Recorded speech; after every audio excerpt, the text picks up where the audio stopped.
हर घर में एक नालायक बेटा होना चाहिए। बेटा, हमारा एक्सीडेंट हो गया है। मुझे ज़्यादा चोट नहीं आई, पर तेरी माँ की हालत गंभीर है। कुछ पैसों की ज़रूरत है और तेरी माँ को खून चढ़ाना है। 62 साल के माधव जी ने अपने बड़े बेटे को फोन पे कहा, पापा मैं बहुत व्यस्त हूँ, आजकल मेरा आना नहीं हो सकेगा। मुझे विदेश में नौकरी का पैकेज मिला है, तो उसी की तैयारी कर रहा हूँ। आपका भी यही सपना था ना, इसीलिए हाथ भी तंग चल रहा है। पैसे की व्यवस्था कर लीजिए, मैं बाद में दे दूंगा।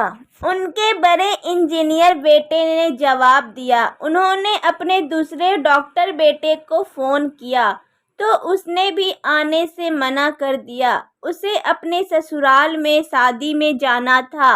हाँ, इतना ज़रूर कहा कि पैसों की चिंता मत कीजिए, मैं भिजवा दूंगा।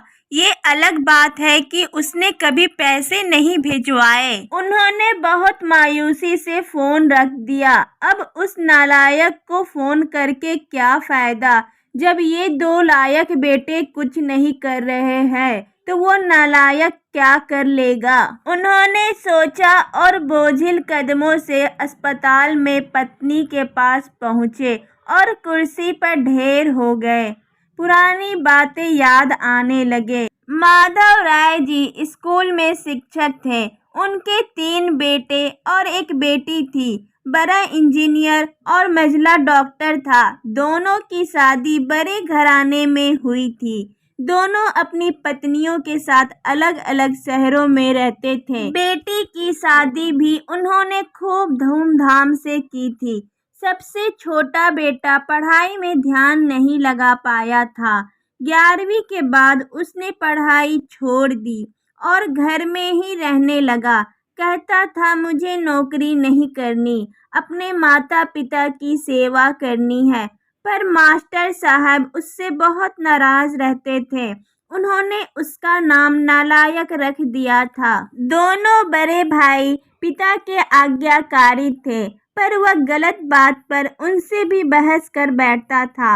इसलिए माधव जी उसे पसंद नहीं करते थे। जब माधव जी रिटायर हुए तो जमा पूंजी कुछ भी नहीं थी। सारी बचत दोनों बच्चों की उच्च शिक्षा में और बेटी की शादी में खर्च हो गई थी। शहर में एक घर, थोड़ी जमीन और गांव में थोड़ी सी जमीन थी। घर का खर्च उनके पेंशन से चल रहा था।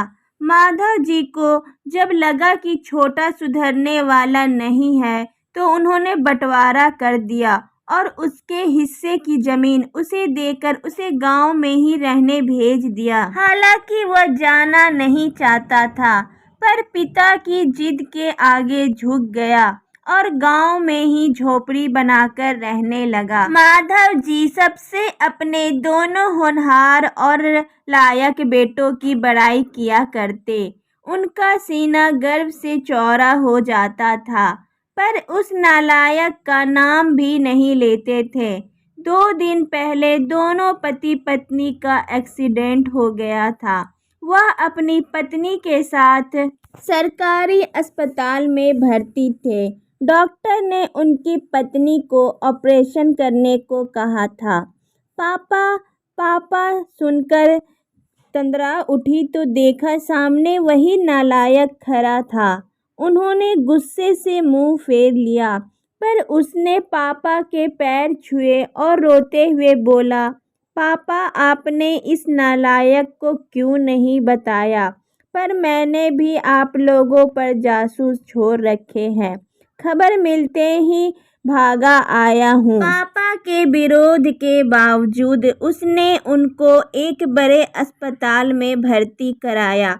माँ का ऑपरेशन कराया, अपना खून दिया, दिन रात उनकी सेवा में लगा रहता कि एक दिन वह गायब हो गया। वह उसके बारे में फिर बुरा सोचने लगे थे कि तीसरे दिन बाद वह वापस आया। महीने भर में ही माँ एकदम भली चंगी हो गई।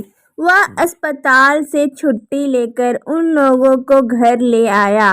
माधव जी के पूछने पर बता दिया कि खैराती अस्पताल था, पैसे नहीं लगे हैं।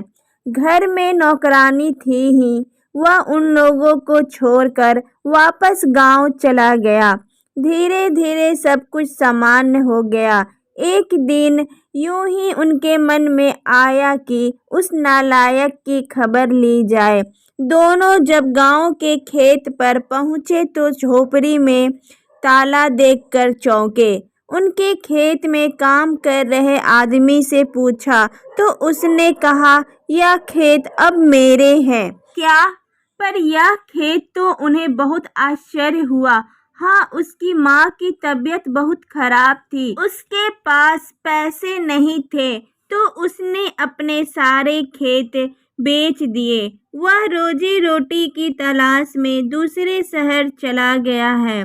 बस यह झोपड़ी ही उसके पास रह गई है। यह रही उसकी चाबी, उस आदमी ने कहा। वह झोपड़ी में दाखिल हुए तो बरबस उस नालायक की याद आ गई। टेबल पर पड़ा लिफाफा खोलकर देखा तो उसमें रखा अस्पताल का 9 लाख का बिल उनको मुंह चिढ़ाने लगा। उन्होंने अपनी पत्नी से कहा, जानकी, तुम्हारा बेटा नालायक तो था ही, झूठा भी है। अचानक उनकी आंखों से आंसू गिरने लगे और वह जोर से चिल्लाए, तू कहाँ चला गया? नालायक, अपने पापा को छोड़कर एक बार वापस आ जा, फिर मैं तुझे कहीं नहीं जाने दूंगा। उनकी पत्नी के आंसू भी बहे जा रहे थे और माधव जी को इंतजार था अपने नालायक बेटे को अपने गले से लगाने का। सचमुच बहुत नालायक था। ये पोस्ट पढ़ते वक्त अगर आंखें नम हुई तो समझो हमारे अंदर भी एक नालायक है। बेटा हो तो ऐसा। दोस्तों, वीडियो अच्छी लगी तो प्लीज़ लाइक करके चैनल को सब्सक्राइब कर दीजिए।